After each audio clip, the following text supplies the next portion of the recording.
Hello and welcome to the 49ers Plus podcast. I'm Al Moriello, and this is your source for the most objective 49ers discussion and analysis. And today we're going to be discussing the 49ers' very uncomfortable 23-20 victory over the Tampa Bay Buccaneers. We're going to be talking about game stats, yards, Pro Football Focus grades for offense and defense, Christian McCaffrey making his much anticipated return, how he fared, what it meant for the offense and the running game as a whole. We're going to break down the offense, the good and the bad, same with the 49ers defense, and same with the special teams, although there was mainly bad. We're going to get into Debo's outburst against Tabor Pepper and Jake Moody. We're going to discuss injuries coming out of the game, a recent signing that was made, and we'll discuss takeaways from this too close for comfort victory that has the Niners 5-4 and currently second in the NFC West behind the Arizona Cardinals. So let's get right into it. And yesterday's game was probably one of the weirdest, most illogical 49er wins in recent memory, or one of the most illogical 3-point wins, because it felt like it could have and should have been a whole lot more than that. Let's look at the top line stats. Total yards, 413 for San Francisco, holding Tampa Bay to 215 total yards. First downs, 24-18 in favor of San Francisco. The Niners had a 3.5-minute advantage in time of possession. Their yards per play advantage was significant, 6.8 to 3.7, but they did lose the turnover battle 0-1 on that muff punt by Jacob Cowing when Darrell Luter was pushed into him. Third down defense and offense, which has struggled more so the defense on third downs than San Francisco. The Niners offensively were 5 for 11 on third down. That's 45%. And they held Tampa Bay to 5 for 14, 36%. So that wasn't the Achilles heel this week as much as it's been in weeks past. Check out this stat, though. The 49ers had only three rushing first downs on the day. 2 of them came on the first drive, courtesy of Christian McCaffrey and Debo Samuel. The running game did not get untracked against a team that was giving up more than 140 yards per game. I mean, the Tampa Bay defense going into the game, well, and coming out of it, they're still a bad defense. But the Niners, even though they gained 413 yards of offense, did not necessarily do what they wanted to on the ground. Kudos to Todd Bowles, the defensive staff, and the players on Tampa Bay for taking away what the Niners wanted to do, at least on the ground, knowing that Christian McCaffrey was back, even though they were unsure of the workload he was going to get. And those of us that saw the game probably figured the workload he got was the one that he was going to get from Kyle Shanahan, and we'll get into that more in a few minutes. Pro Football Focus grades, top 5 on offense: Dominic Pooney, George Kittle, Trent Williams, Jawan Jennings, and Christian McCaffrey. Bottom 3, Jake Brendel, Kyle Juszczyk, and Eric Saubert. On defense, Renardo Green, Kalia Davis, the Davis that was here already, not the one they acquired in a trade, on only 11 snaps. Malik Mustafa, who there was some rumblings that he might not be able to play due to injury. Fred Warner and Jair Brown. The bottom 3, Robert Beal, Floyd, and Evan Anderson. So 3 D linemen, 2 D ends, grading out to be the 3 worst on the team. Line had another, pretty good game. I think Brock got sacked, 3 times, escaped some pressure on other times, but Pooney just continues his beyond solid rookie campaign. Trent Williams rounding into form after a less than maybe spectacular first 4 or 5 games of the season. And Jake Brendel, who was before the bye one of the top 5 highest rated players, is back to where a lot of fans figure he would be, a weakness in the middle of the offensive line. But the O-line as a whole, let's just talk about this right now, still has problems. Well, it's not just the O-line, right? The O-line, tight ends, backs, problems picking up a blitz. We saw in the second half of the game, and especially the last 2 drives that San Francisco had, both field goal drives, they could not pick up, when 6 were coming. Or, 6 would come, Brock would get rid of the ball quickly. The defenders behind the secondary, behind the rush, played just deep enough to keep everybody in front of the sticks, and they would rally and make a tackle. This is also known as something that the 49ers never do. I can't even say rarely. I'll say never, which might be too absolute. Maybe they've done it a handful of times their first 9 games. And I don't know if you want to say the proof is in the pudding. They're 5-4 for a myriad of reasons. And I think one of them is the lack of creativity and lack of aggressiveness on the defensive side of the ball when you have a front 4 that is not getting there. They are playing defense as if this was a dominant front 4, and it's just not.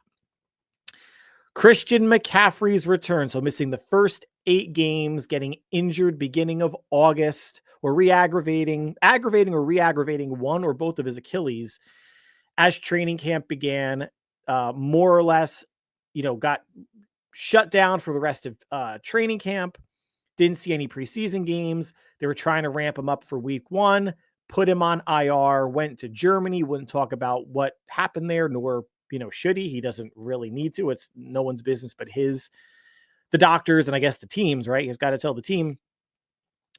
Stat line, 13 rushes for 39 yards. Had a couple good runs in there, but for the most part, especially in the second half, the Buccaneers bottled up the run. 6 for 68 in the passing game. So 19 total touches for 107 yards. And feeling good coming out of the game. So we have to say that that is a successful return from what is a very serious injury with the potential to become a ridiculously serious injury. Looking at what happened to Dre Greenlaw last year in the Super Bowl, same deal, Achilles tendonitis for the last maybe month of the regular season, on and off the injury report throughout the playoffs, got a week off for the Super Bowl, but not nearly enough for the tendon to not snap as he was running or bouncing onto the field in the Super Bowl. So all of us wondering, would Shanahan ease him in? Would he start off as a third down back to get McCaffrey more into game shape? Because even after the game, he said that the game was the third time since being put on IR that he's worn pads. Now, it's not like he hasn't played football since he's, 7-8 years old. So obviously the muscle memory and everything is there in terms of taking hits, planting, cutting, doing all the football moves that he needs to do to be such a dynamic former offensive player of the year. I was surprised, and maybe I shouldn't be. I'm the one that I don't want to say mocked Kyle, but jokingly said to a friend, oh yeah, watch, coming off pneumonia, he'll line Debo up at running back to start the game. And he did in that win against Dallas. I don't necessarily know if I saw this snap count coming. The running back snaps were divvied up as such. Out of 62 total running back snaps, McCaffrey got 56, 3 to Jordan Mason, and 3 to Isaac Guerendo. Kyle was being interviewed by Greg Papa earlier on in the week, and Papa, asked in a roundabout way, is McCaffrey going to be on a pitch count, a touch count, a snap count? Are you going to limit him coming off of the injury? And essentially Shanahan said no. He's like, we don't go into a game purposefully, coming off of an injury or otherwise, purposefully divvying up carries to give somebody a little bit more rest. And especially someone like Christian, now I'm paraphrasing, but this is essentially what he said, someone like Christian who does everything so well, it's really hard to take him off the field. Well, the bromance with Jordan Mason is over because the super bromance with Christian McCaffrey is back on. Is Christian McCaffrey a better running back than Jordan Mason? Of course. But to see him coming off of injury and playing, I don't even know what percentage that is, 56 out of 62. That's got to be in the 90s, right? 90% of the snaps, 90 plus percent of the snaps. I think the majority of us would have lost bets on that. And I always say, injuries can happen at any time. And God forbid he turned an ankle or pulled a calf or re-aggravated it. Kyle would be crucified this morning. And there's many crucifixes up for San Francisco that folks could be nailed to coming out of that game. But Kyle would have been not on the hot seat, but he would have been under intense scrutiny for playing McCaffrey so much so soon. Now, McCaffrey said before the bye, he could have played in the Dallas game. Now, 2 weeks prior, does that mean he would have played 90+% of his snaps? Probably, because that's what Kyle Shanahan does, right? If you're healthy, we're going to play you. And I know there's a lot of Twitter or X or Instagram, YouTube, other social media platform, TikTok doctors out there that have opinions. And obviously I said that facetiously. And I didn't really give my opinion, but you can tell the way I phrased it and positioned it, how surprised I was that McCaffrey played as much as he did. We have no idea, again, what the test showed, how he felt, how he's improved from prior to going to Germany to getting treatment, coming back, how he's looked on the practice field, all that stuff. But I do think it's fair and logical to say that in our brains, when you're coming off of the potential for something that could develop into a major season-ending injury, that you might want to take it slow, especially with the centerpiece of your offense, right? What's funny is this was one of the Niners' worst rushing outputs of the year with McCaffrey back against a team that is bad against the run, giving up over $140 a game. And the Niners essentially averaged or got half the Buccaneers average. And that's got nothing to do, don't misunderstand. It's got nothing to do with McCaffrey coming back. He's bringing down the run game. Mason and Guerendo were better runners and stronger runners. No, I don't think there was anything that Mason or Guerendo could have done differently if they were getting the ball instead of McCaffrey. McCaffrey opened up and added so much to the pass game that you tip your cap and say kudos to Tampa for making the Niners more or less one-dimensional and putting the game on Brock's shoulders. Started off a little bit slow in the first half. Granted, he threw a touchdown in the first half, touchdown in the second half. But Brock came up big when he needed to.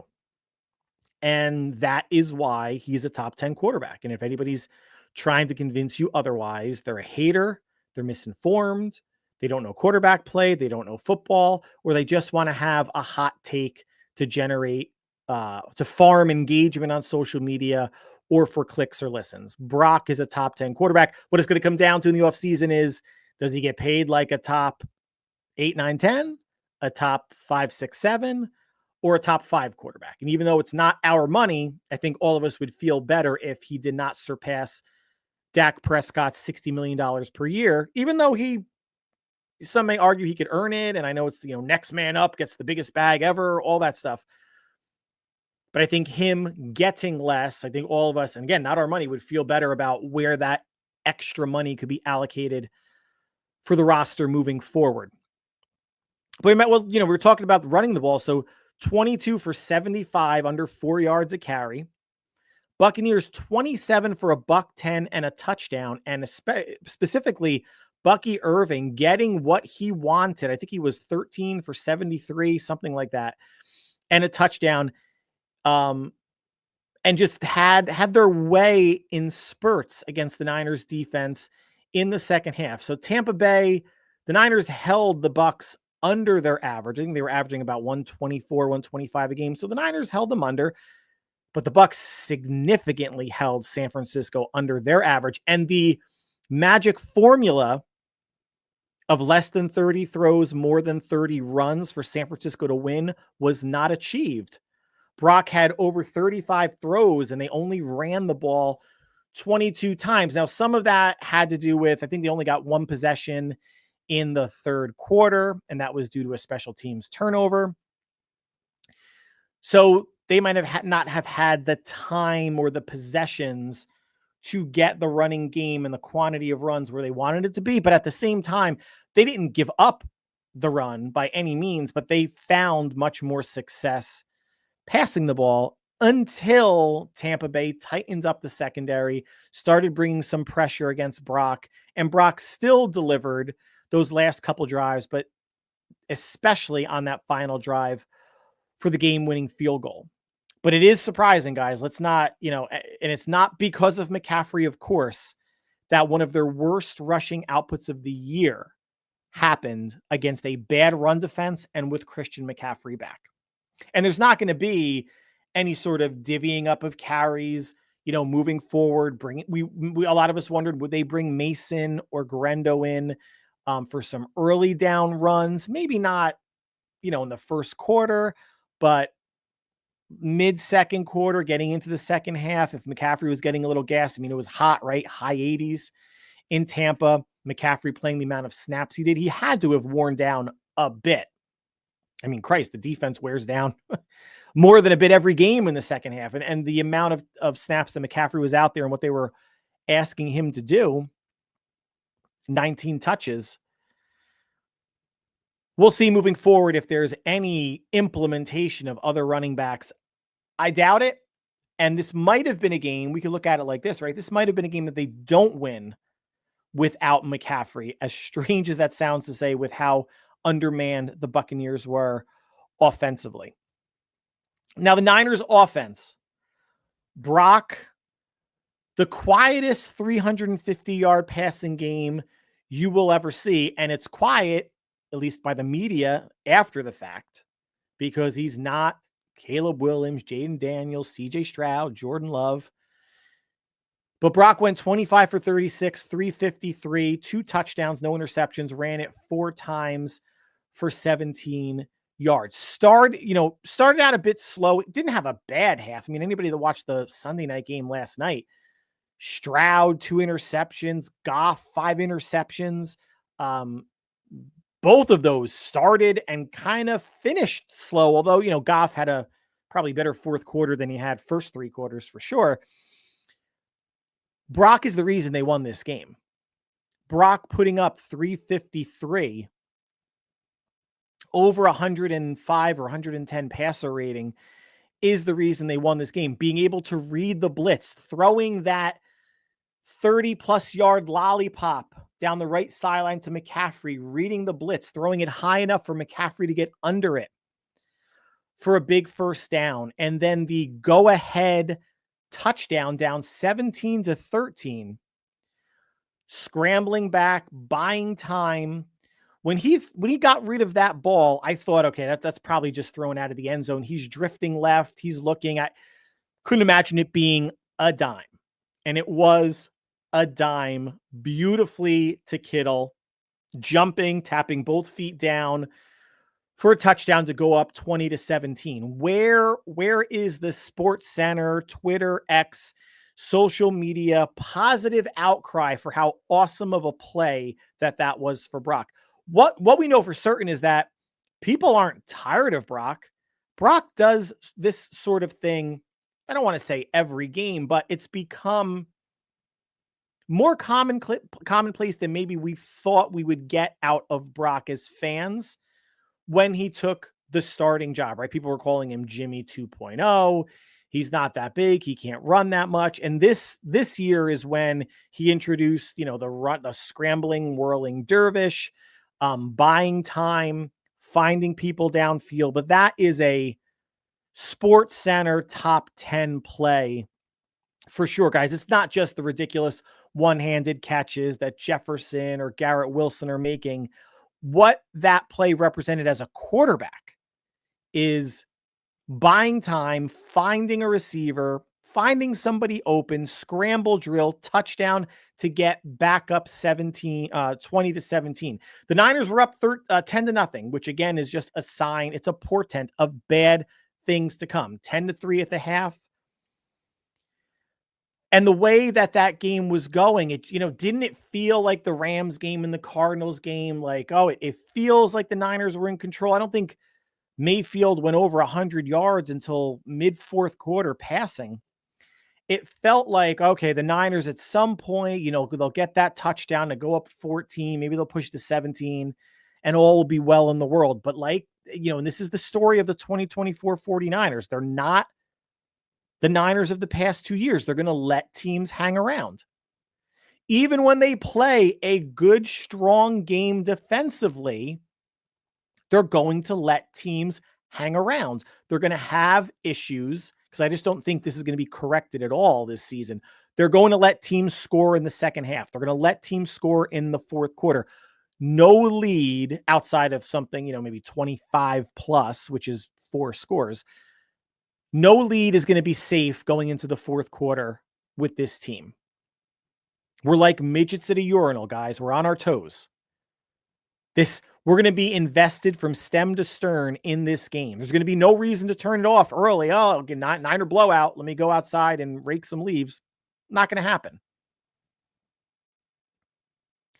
The offense with Brock leading the way. Brock, just to go back to it, Brock was the reason that they won this game. And his pass distribution, we mentioned McCaffrey going 6 for 68 in his return.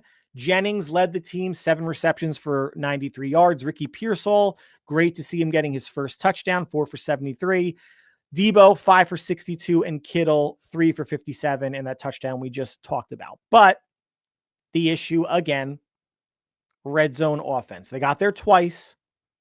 Only twice when you think about it. I mean, they had to settle for 4 long field goals, of which Moody only made 1. Got into the red zone twice, couldn't cash in, got field goals out of those drives. Offense still having problems. And if any of us, if we thought, all right, the red zone woes are solved, game 1 back with McCaffrey, not the case. I don't think Tampa Bay that early in the game when the Niners actually got into the red zone were doing anything that special or dynamic that was preventing the Niners from scoring touchdowns. Some were missed reads, some were missed passes. Brady, I think, said something early in the first quarter that when it's an obvious passing situation, that favors the Buccaneers. I'm like, but does it? They're the 30th ranked defense in the league and the 30th ranked pass defense. How does any situation other than maybe a 3rd and 25 favor Tampa Bay's secondary? Just thought that was, a little bit odd. The offense obviously could have scored more, or the team could have scored more if special teams scored more, right? Missing 3 field goals, we're going to get there. But this did not seem like any different of an offense for San Francisco with McCaffrey and Jennings back. Now, having Jennings back, and to me, he's a borderline number 2 receiver, a low-end number 2 receiver. His best area is as a big slot, which is now what Ricky Pearsall is going to inherit. And he's more of the shifty slot receiver. He's not small by any means. He's 6'1". It's not like it's Trent Taylor or Jacob Cowing out there as your slot receiver. But, Jennings, big target, decent hands, 3rd down chain mover, but he's not really going to threaten anybody vertically, not a fantastic route runner. So the separation may not be there every week. Now today, yesterday, 7 for 93, good game by Jennings, and they needed him. What I was surprised about most offensively was how Kittle was the least involved, at least from a reception standpoint, 3 for 57 and 1. I think this offense needs to run through, in whichever order, McCaffrey and Kittle moving forward. Say those are 1 and 1A. Then maybe it's Debo, just because he could line up in the backfield, screen pass, swing pass, all that good stuff. Then Jennings, then Pearsall. Then there's literally nobody else that's really going to catch a pass on the team, tight end, wide receiver, otherwise.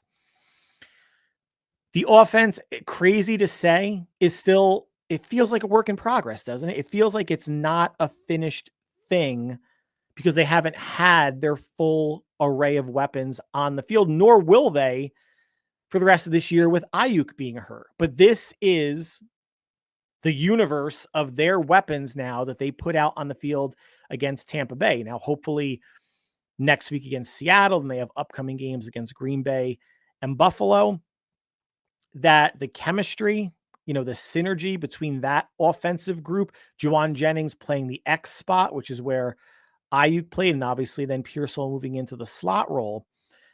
With reps, hopefully things coalesce a little bit more for the offense, because even though they are still like a top 3 offense, top 2 or 3 passing, top 10 rushing, it doesn't feel as explosive or as consistent, right? The dirty word. What's the dirty word, guys? Efficient. Not as efficient as it's been in years past. And we as fans shouldn't expect it to be like, flipping a light switch. Oh, McCaffrey's back. Everything's back to normal.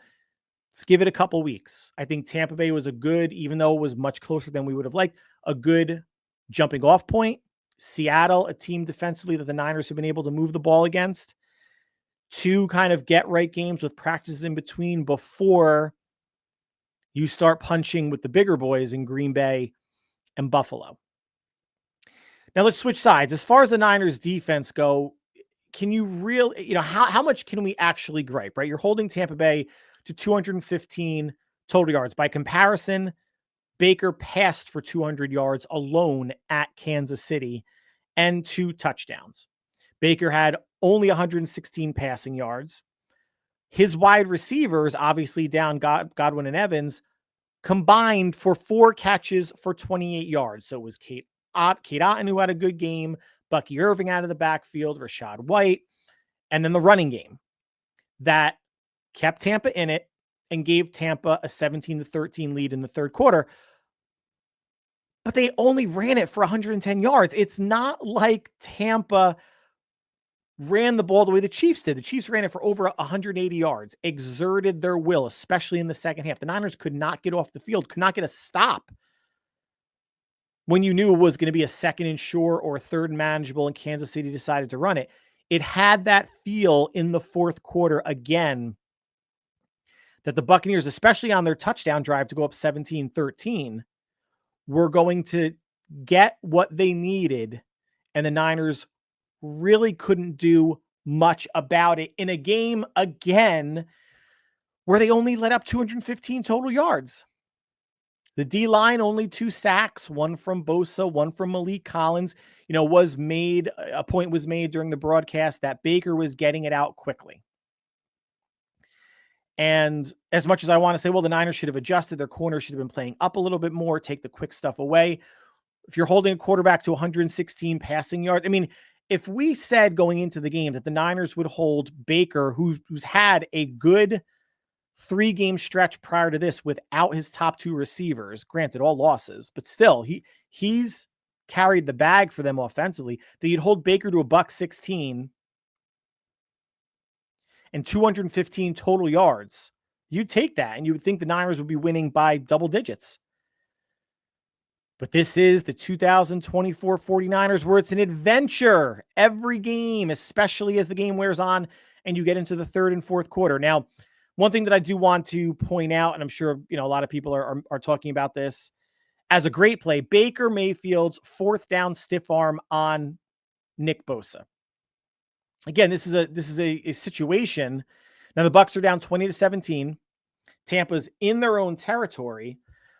Baker gets flushed out of the pocket, rolls right, stiff arms Bosa. Bosa's holding his arm, and it looked like Bosa's intent was to push him out of bounds.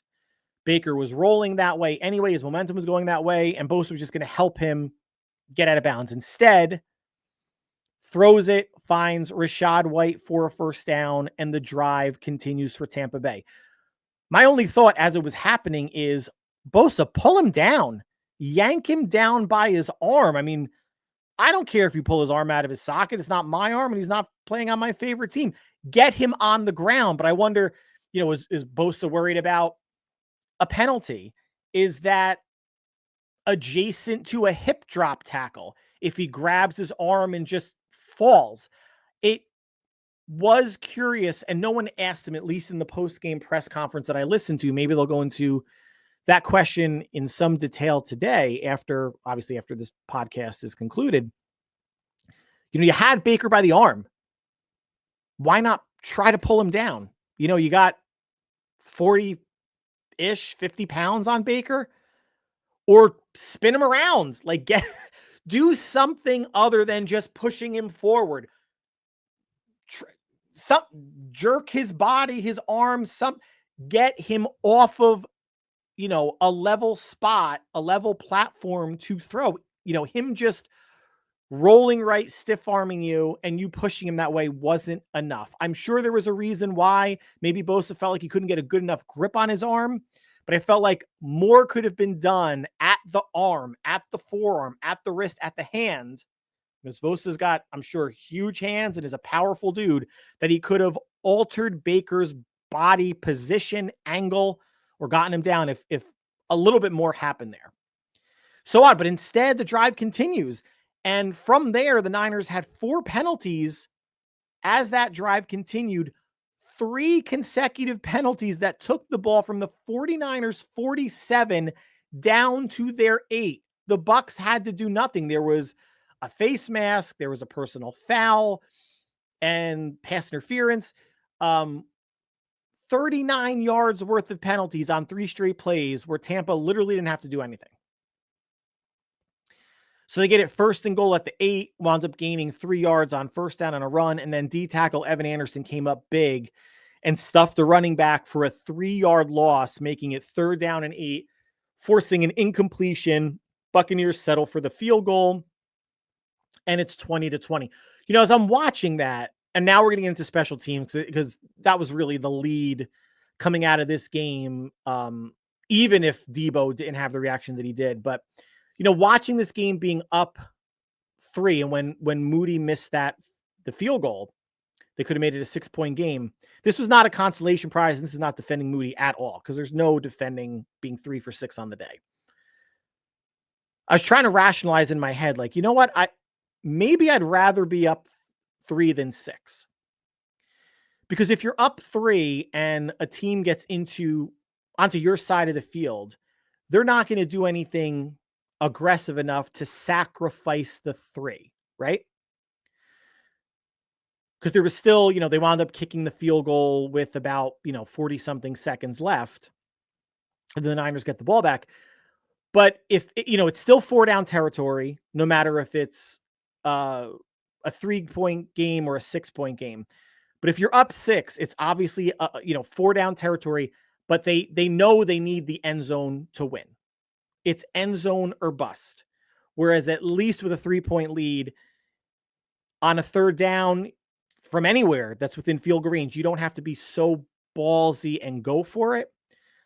This is just the opinion of one person.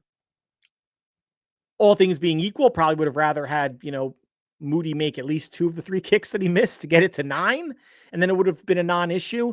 But I've even said that, like, when Brady was playing it in his prime, because he's just so good at 2-minute offense and coming back, that if you're not going to be up 3, you might as well be up 8 or 9, right? Because 4, 5, 6, 7, 8 means needs a touchdown to win or tie. But 3, it does, in my mind, change the calculus a little bit of an offensive coordinator or a quarterback knowing, okay, sure, we want to win the game, but we can't do anything to jeopardize the tie. Unless you have Jake Moody as a kicker, and then he'd probably miss and the game wouldn't be tied. Anyway, so let's transition to special teams. Another week, another struggle. I heard special teams struggle during the bye week too. Right? I mean, I'm sure maybe they didn't even kick. I don't know, but they would have found a way. Brian Schneider and company would have found a way to fuck up the bye week from a special teams standpoint. So it starts off with Darrell Luter getting pushed into Jacob Cowing on a punt in the 3rd quarter for a muff, very similar to what happened in the Super Bowl. You have Jake Moody missing 3 of his first 5 field goals. The only ones he made were the short ones when the Niners stalled out in the red zone. So he made from 28 and 33. He missed from 49, 50, and 44. But he did have that final make of 44 yards, the game winner. And I'm going to give, so before we get into the Debo versus Jake Moody and Tabor Pepper thing, going to give a nod to Cowing. So Cowing had the muff, which really wasn't his fault. I mean, Luter gets blocked into him. At some point, too, though, there needs to be a run away from the goddamn ball thing. You don't need to fair catch everything. And that gave Tampa Bay position inside the 20, which was, again, very eerily similar to, or near the 20, eerily similar to the field position the Chiefs got in the Super Bowl. Sometimes it's okay to just get away from the ball, or Darrell Luter just needs to understand where he is on the field. And I'm sure it's hard looking behind you, where's the punt returner or whatever. Or maybe he has to decide on himself, let me get away from it. And then the punt returner needs to have the wherewithal to understand that the rush is coming, the coverage is coming, and to call fair catch or get away from it. But Cowing later on did have a big return, so he wasn't deterred. And this is still a much maligned special teams unit with good reason. But Cowing stepped up when he got another chance. So did Moody, but he didn't step up until his fourth chance. Missed from 49, 50, 54, made it from 44. So at least, and he made it exciting as it was kind of drifting to the right, but then kind of drew back in a little bit.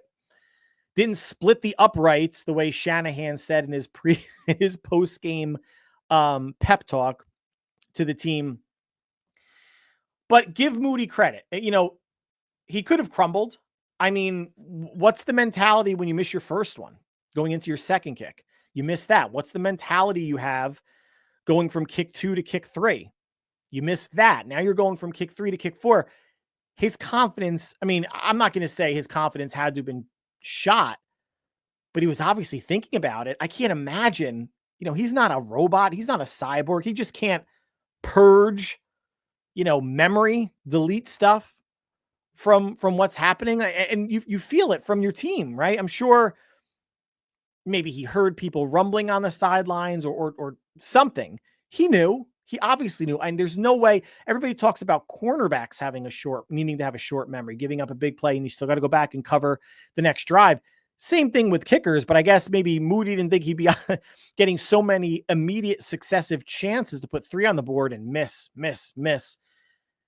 And then, at least fortunately for us, it was a tie game, fans, right? And it wasn't any sort of lead that Tampa Bay had, and this would have been for either the win or the tie, because who knows if that would have changed Moody's confidence. But apparently what Debo did was he went over to Moody and Pepper and told Moody to lock in. And then for good measure, wound up pushing Tabor Pepper in the throat or face mask. And this obviously happened after, Moody's third miss, the 44-yarder that he missed. And social media is completely split on this. Like, that's not how you lead. Debo's a captain. He can't be doing that. I'm coming down on the other end of the coin of good for you, Debo. Good for you. If nothing else, someone's got to hold special teams accountable. And unfortunately, at that point, it was Moody being the one that could have been crucified if he had missed the fourth one. Then again, who knows? They could have gone to overtime, and Moody could have maybe made the fifth one, or missed 4 and then made one. So I don't hold it against Debo. Sometimes tough love matters, right? Or tough love is needed. This is a combat sport. This is you think all coaches are coaching these players like that they're friends, and that, I don't want to yell at you because you're going to run into your safe space nonsense. Brian Schneider on down, even Jacob Carring, Darrell Luter. Someone could have gotten in Darrell Luter's face after that, because it's the second time the same shit has happened, granted 10 games apart, going back to the Super Bowl, that this shit is happening. And the special teams has been ass all season. It's not like Debo got in his face after the first miss, guys. It's not like he got in his face after the second miss. It was after the third miss. And if all he said was lock in and then pushed him in there, that's what Tabor Pepper said. I'm sure there was a little bit more colorful language there, being cursed at. I'm sure he dropped some sort of vulgarity, or I shouldn't say that. Not that I think Debo is someone who swears a lot, but it was heated. It was heated. The game was on the line. They saw it too much this game. They saw it in the Rams game. They saw him miss some big kicks last year at Cleveland, missing an extra point in the Super Bowl. And what I want to go back to also is, remember Jerry Rice? If those of you that read the interview, or I don't know if it was video, but I think it was an interview that Jerry Rice gave after the Chiefs game, because the Niners came out and said, "Oh, this wasn't our best effort, and we needed to come play harder." Rice said, if we had played that way when I was playing, we would have been fighting each other on the sidelines. So now, are we just going to, does that mean like the athletes of the 2010s, 2020s are pussies and you can't get into a screaming match or a shouting match? Look at Travis Kelce getting in Andy Reid's face, bumping him, almost breaking his hip in the Super Bowl because he's not getting involved. Steve Young back in 94, when they got pasted by the Eagles 40-8, gets into a screaming match with George Seifert, and he had to be pulled away. And he was actually saying, I so badly wanted George to say something back to me so I can go off on him even more. Maybe this is a wake-up call for the team. I don't believe in like, oh no, you got to leave with positivity and all this.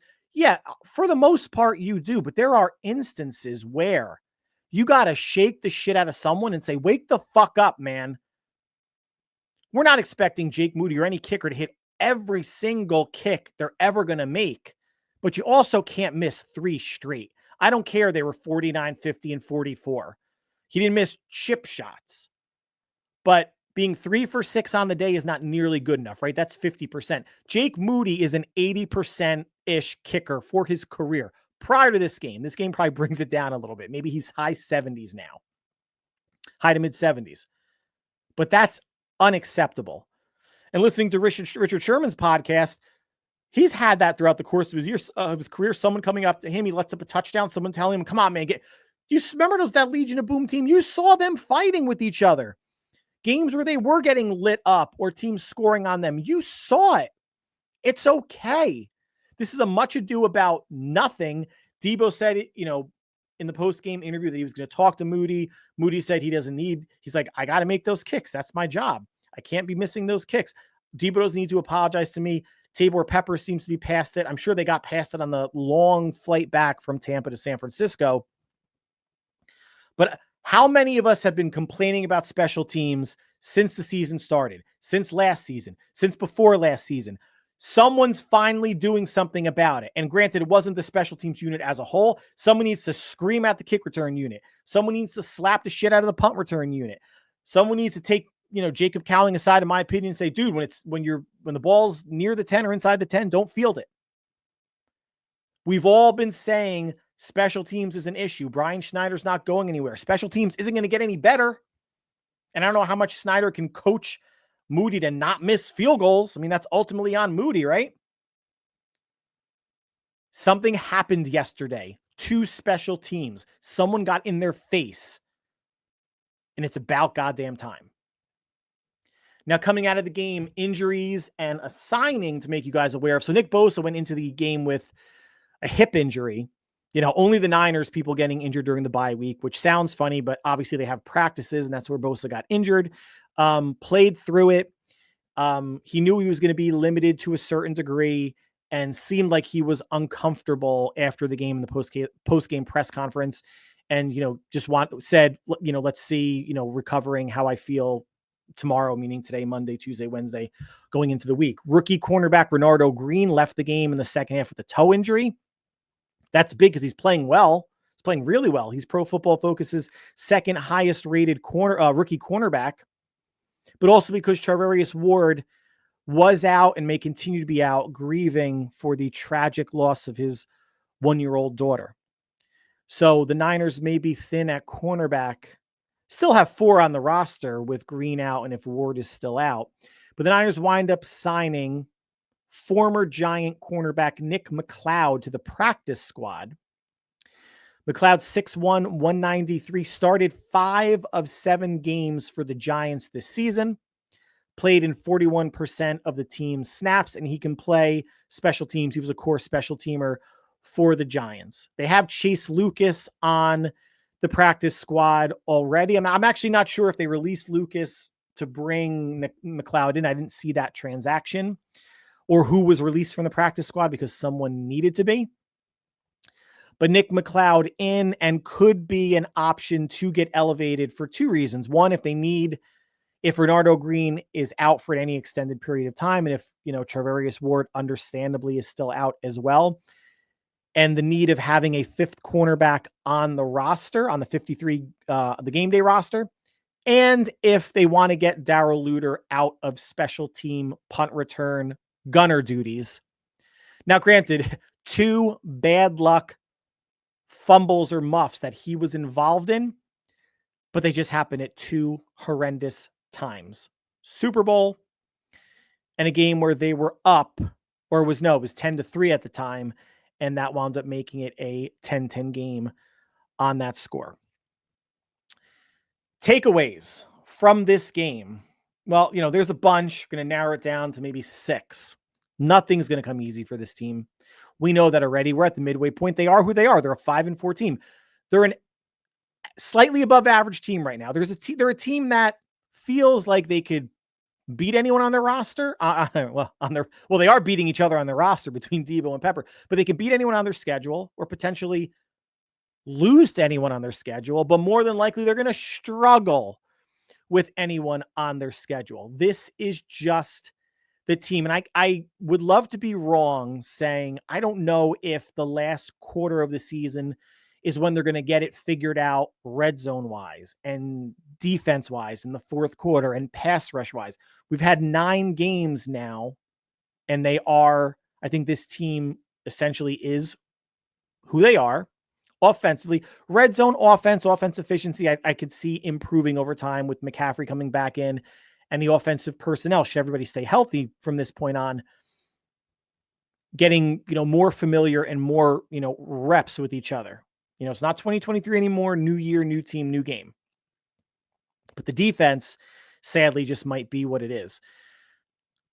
Pass defense was impressive, even with Tampa Bay's injuries, even with missing Godwin and Evans.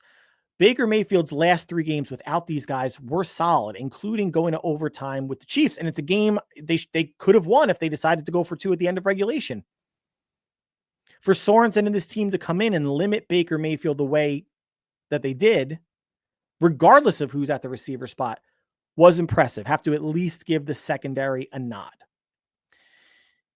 Year-long takeaway: defense, especially the run D, wears down in the second half. They are the worst team in the NFL giving up points in the fourth quarter. They gave up 10 more to Tampa in the fourth quarter. The run defense, other than Evan Anderson's big stuff on Tampa's last drive, they were getting run through, in the fourth quarter. Defense wears down, which is why no lead outside of something maybe 4 scores worthy is safe in the fourth quarter, because you saw even being up 17 going in the fourth against Dallas wasn't really enough to make it a comfortable victory for San Francisco. Brock can put the team on his shoulders. Brock had a big game, and it's so funny to see Twitter twatty tweets during the game about, Brock's, as the game's going on, Brock's inaccurate. Brock isn't any good. If this continues, Shanahan's going to want to, trade 3 first-rounders up for Cam Ward or Jalen Milroe or whoever, Shedeur Sanders. Nobody, you got to love people that live tweet during games. Just watch the fucking game. Do you really have to post your thoughts while a game's going on? I mean, is it some sort of like weird therapy or something odd going on in your head that you feel the need to dry hump your phone while a game's on? You just can't watch it. And then maybe you want to engage with people, say at halftime or when the game's over. We as a society, we are turning into the obese people on the floaty chairs in the movie WALL-E. Remember, they were drinking their like Slurpees and they had their pads and they weren't even talking to each other. We're headed there. But Brock had a big game, 353, 2 touchdowns, no interceptions, clean. And he was perfect on the final drive, getting the ball back with 41 seconds, coolly getting his team into field goal position. Only incompletion was a spike to stop the clock with 3 seconds for Jake Moody to come in to win it. Another takeaway, Kyle will run McCaffrey into the ground. Kyle is going to be the reason why McCaffrey's career gets cut maybe a year or a year and a half short. Because he's going to play him 90+ % of the snaps on average, unless they're blowing teams out, which hasn't really happened this year. He doesn't believe in splitting up carries. Obviously, McCaffrey is light years better than as an all-around back, Mason and Guerendo, but he's not going to take McCaffrey out just to give the defense a different look or give the running game a different look, or hell, even to give McCaffrey a breather. Unless McCaffrey is sucking wind and can't walk, he's going to be out there, and Kyle is going to run him into the ground. And lastly, and maybe the most important, guys, a win's a win. You take it any way you can get it. You want to look on the bright side. Another game like Dallas and Seattle that was uncomfortably close, but maybe you chalk this up to an educational learning to win, learning to finish close games again. And this one was, unlike Seattle and Dallas, because they were playing ahead for the whole game, this was come from behind. They were up 10-0. They were up 13-10, down 17-13, down 20-17, came back, got the W. And needing to keep pace in the NFC, needing to keep pace in the NFC West as the Cardinals just absolutely obliterated the Jets. Arizona's 6-4. The Niners are 5-4. The Rams play the Dolphins tonight. They could be 5-4. And if they do, they have the tiebreaker over San Francisco, which would bump the Niners down to third. Seattle is 4-5. And the Niners have the Seahawks in Santa Clara next week. And we will get into that in the podcast on Thursday. The Cardinals, it should be known, you guys, I don't have it handy. Check it out. The Cardinals have an easy remaining schedule. It's not to say they can't drop games. I don't think Arizona is any huge world beater. But I don't think Arizona is going away, and I don't think the Rams are going away. I'm going to be rooting for Miami tonight, as we all are. And hopefully by the time you listen to this, if it's post Monday or Monday night, hopefully the Dolphins got a win. But Arizona, the Rams, and the Niners are going to be there in that cluster, and Seattle will separate itself through losses and really drop out of the NFC West in the coming month. So a big win for San Francisco, but the way the NFC West is shaping up with the Cardinals being a lot better than people thought, I don't think a lot of folks thought the Cardinals would win 6 games all year. And they have 6 wins with 7 games remaining. The Rams are probably where people thought they would be, maybe a little bit worse. Maybe they thought they would be 5-3 instead of 4-4.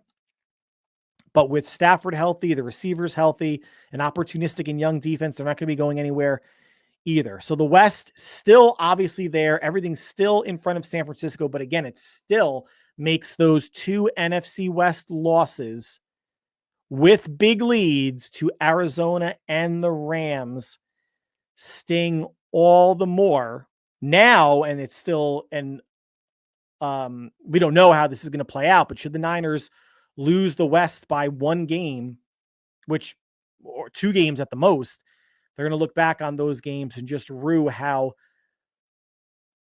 much they let games get away from them. And they just do not have the foot on the throat mentality that they need to have to close out games, at least early in the season. Maybe they're getting a little bit more. Seattle, Dallas, Tampa, and maybe Seattle next week is another get-right game, the way Dallas was, the way Tampa was, in a scary way. But Seattle has been that for San Francisco, and it would be fantastic if they were to remain that and the Niners get to 6-4 heading into a tough 2-game stretch at Green Bay and at Buffalo. But that concludes the 49ers Plus podcast for today. As always, I want to thank you for taking time from your busy schedule to make us part of your listening routine. If you're out there watching the Monday night game tonight, go Dolphins. Would love to see the Rams be knocked down to 5-4 because they are a dangerous team, right? And I'm much more confident in the Niners, hosting Seattle and going to Arizona getting wins than I am the Rams coming in. Those receivers are going to be a matchup problem for Sorensen and the secondary. Next podcast will be Thursday, where we discuss any new and breaking 49er news, any injuries, any roster changes or releases for those of you that are calling for the release of Jake Moody. I really don't think that's going to happen. Anders Carlson, in case you are wondering, is on the Jets practice squad. So if something crazy happens and they do release Moody, or they are tired of him and they fake an injury and put him on IR, they can sign Anders Carlson off the practice squad onto their active roster. Matthew Wright is on injured reserve, and I believe he is done for the season. He's on the Niners injured reserve, so you cannot bring him back. Regardless, we will talk soon in a couple days. Until then, stay happy, healthy, and safe. We'll talk Thursday, everybody. Take care.